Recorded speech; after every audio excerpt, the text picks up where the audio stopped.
Osialahiri atatiti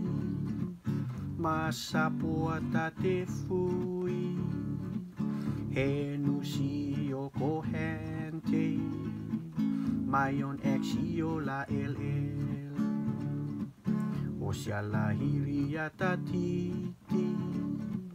Masapua tate fui Henusi o corrente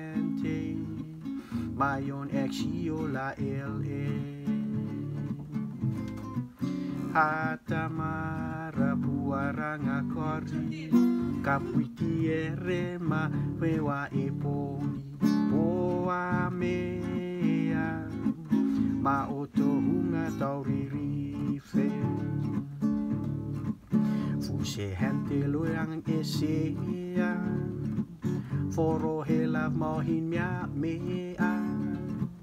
Utum la ele au sengo ako hente Mata ia e a rere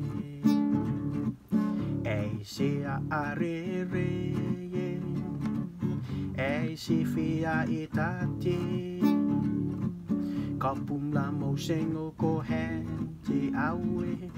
Fa ma fuete la ia tate Inya neteste fa ma fue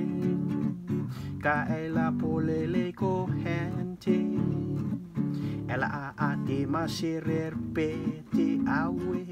Kali het wahya masele Hatamara puaranga kori Kapuitieri ma oi poa epo